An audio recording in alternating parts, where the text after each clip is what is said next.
tutuuse mu ssula yaffe gye tutuuseemu ey'13 nkwaniriza era nkwagaliza okulaba okulungi naye nga nkyakugamba nti weebale nnyo gwaza tugoberera era weebale kusubscribinga awamu n'okugoberera byonna bye tuteekayo mu bitabo byaffe bino ebya vidiyo awamu ne audio.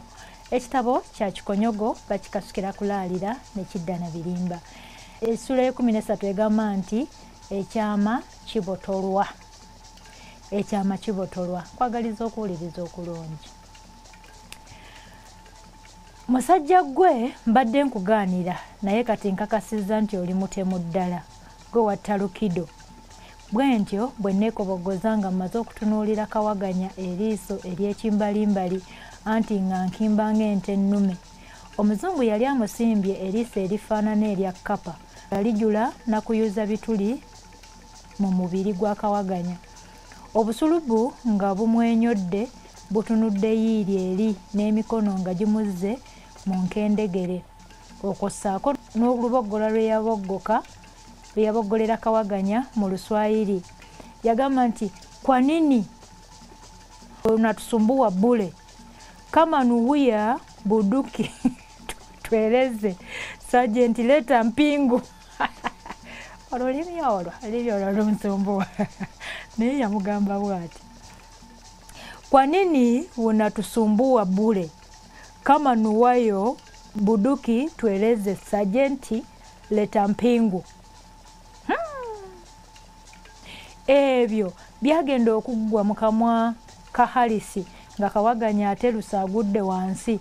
Sergeant bwe yaleeta empingu omuzungu gye yali alagiriza mu Luswayiri, ye Kawaganya yalowooza nti bamugambye kuleeta mmundu amukube, anti n'alaajana nti nedda ssebo, tokuba ssebo totta.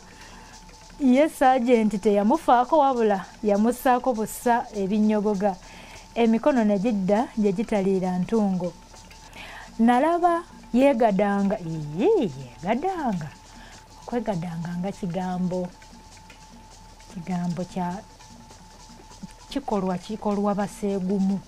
Abantu abaseegu beegadanga naye oba wano yalikozesezza ekigambo ekigamba nti nga yeekuba ebigwo kuba okwegadanga. Wano tekinyumiddeewo. Mbu nalaba yeegadanga ne mukyunga nti ye Mukama ngo wali tugende, emisango mugizza mugitya. Ye Lukido gwe watta teyali muntu. Awo omukazi omukaddekadde we yatuukira mpozi ye yali nnyina wa Kawaganya. Ye ne Kawaganya nga tewali kubuuza okuggyako okuba nti omutwe gw'omukazi ono gwali gwa luyinja ate nga gulimu n'amamera. Amamera nno zenvi. Ziyite envi. So nga ate gwo gwa Kawaganya gwali gwa nsoomi ate ng'enviiri ziringa enziro.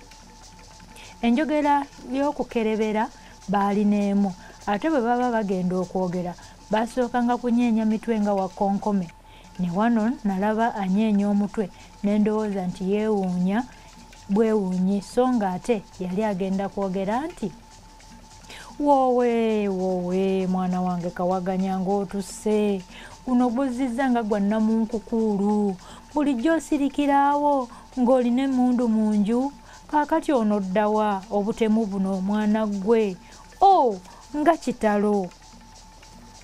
Kawaganya teyamulinda kumalayo n'ayanukula nga bw'akaaba nti mukadde Malagandeka, nze simanyidde ddala muntu oyo ampalana.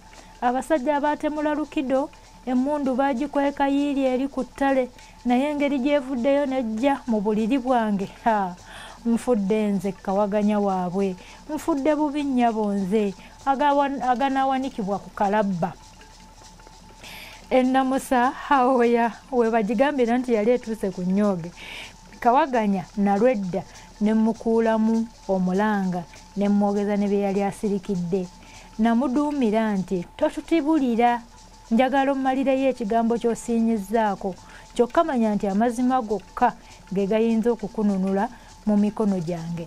Mbuulira emmundu nali sinnabimala nayo nandi ekimuli nti ssebo wange kansooke neeyanzizza nnyo ssebo, neeyanzeege ow'enkajja, ow'ennakatu, ow'entamu enjaliire. Mukama wange nzija kukumalirayo buli kimu, gwate siraba bulwa bwe buzze sikyayinza kwesumattulamu ku basirikale bo bano ab'emmundu. Yali tannatandika kunnyumiza ne mmulagira tugende mu ddiiro awali obutebe buno bumwasajjute tutuule okwo nsobole okuwandiika byayogera.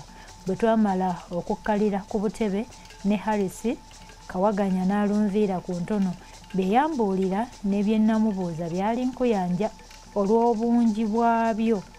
Kandageko ebibye byokka bye yayogera nga siraga bibuuzo bye namubuuzanga. Ssebo nga naawe bw'omanyi emitawaana gy'ensi eno, waliwo omukyala omu gwe nali njagala okulaba bw'atyo nansuubiza okumusanga emmanga awo ku lunaku olw'okusooka essaawa endagaanye ey'akawungeezi. Bwe yatuuka nenzikirira emmanga awo mu kayembe awo akakubo we kakkiriire ewa paatiriisi. Leero kaŋŋambe nti enjuba yali egolooba nze ne ntuuka. Nakumira ekiseera kinene nga munnange tannajja. Nalwo ddaaki ne njagala mmulekerere. Nali naatera okwennyula ne mpulira abantu abavuuvuuma. Nabuusabuusa nti oba munnange gwe nninda yayogera. Naye nno olw'okutya okulabibwa abantu abalala nalinnya ku muyembe waggulu. Bamala okuyita bwe batuuka mu muti awo wansi baasiisira busiisizi, emboozi n'egwa amakerenda. Omu ye yasooka n'ayita munne nti, "Owange Kaweke, ng'ofubye nnyo, mpitiraamu nga bwe byagenze." Omulala kwe kutandika okunyumiza munne nti, "Bwe navudde wano emmundu nagitwalidde mu kkutiya n'ensanga omusajja omuzibe.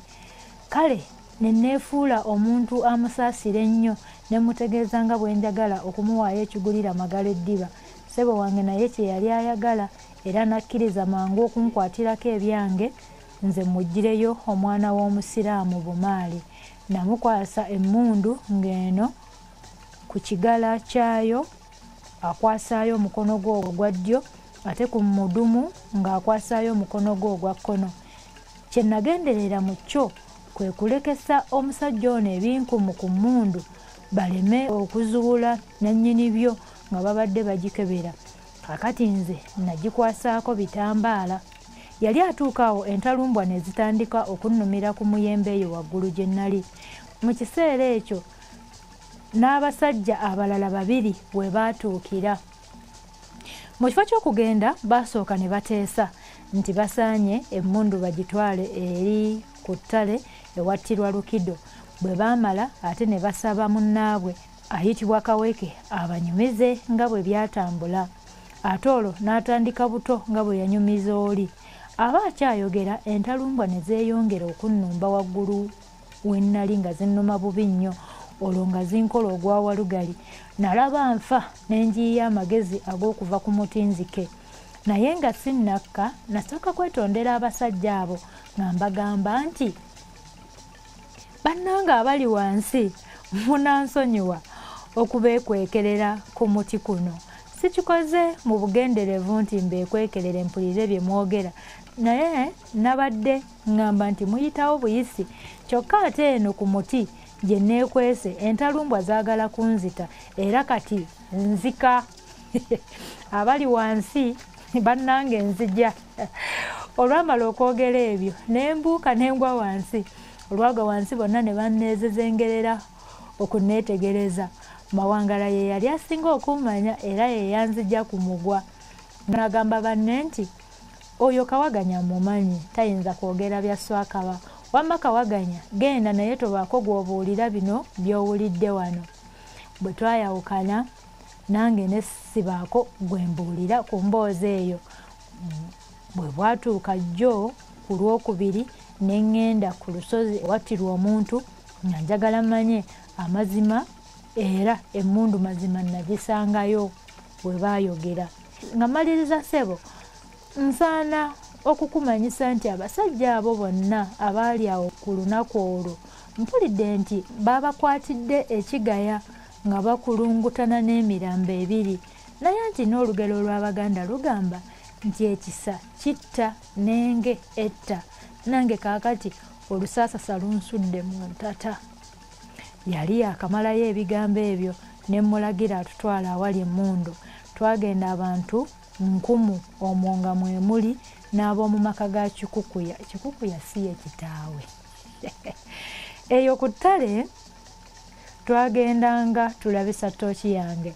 Twali tunatera okutuuka gye twali tulaga ne tugenda tukangibwa ebisolo bye tutamanya oba yali sekeso kiki, oba byali binnamulimi, oba ngolo, oba namundagi, oba mpisi nga zijugubanira nnyama, nange saamanya.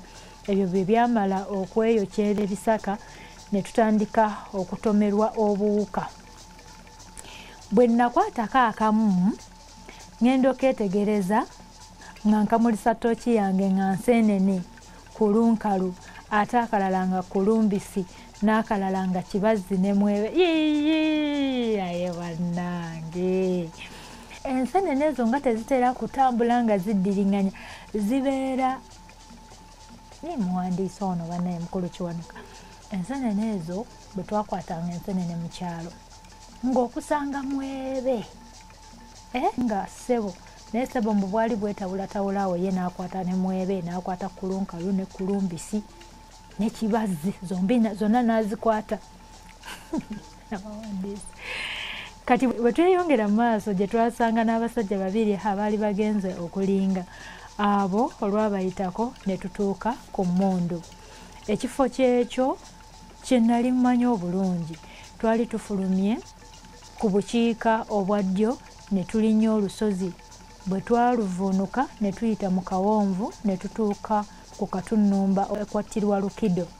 Kwe kugamba nti okuvuunuka akatunnumba ako, ekibanja ekyali emabega w'olusozi nga ye wa taata.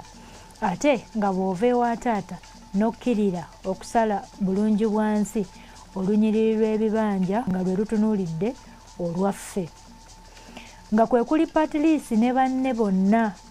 Kale olabye ettemu bwe lyali lyezinze mu kifo kimu bwe kiti.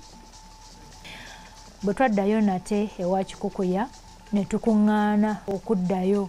Omusibe Kawaganya yagendera kuba kuntumye era n'omuzungu bw'atyo, kubanga nze olwo nali ŋŋenda kusula wa taata. Ow'omuluka ye namuddizaayo mu yange kubanga ewuwe kumpi n'ewa taata.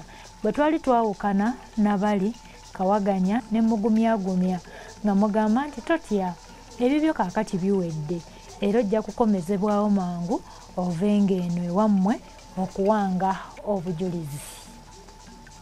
Essuula bwetyo bwerabise ebadde egamba nti ekyama kibotolwa mu kitabo kyaffe ekya Kikonyogo. Essuula ebadde ya 13. Yongera okutugoberera era yongera okutambula naffe. Ebirungi bikyajja ebisukka ku kusoma ebitabo bino awamu n'okumanya engeri gye tukozesaamu olulimi Oluganda awamu n'okuluyiga. Lwemanyiize, lunyuma, ate lusanyusa, ate lulimu ebintu bingi.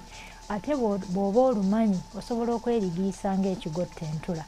Kale nindirira mu ssuula ey'e 14 ate nga y'essuula yaffe eggalawo ekitabo kino.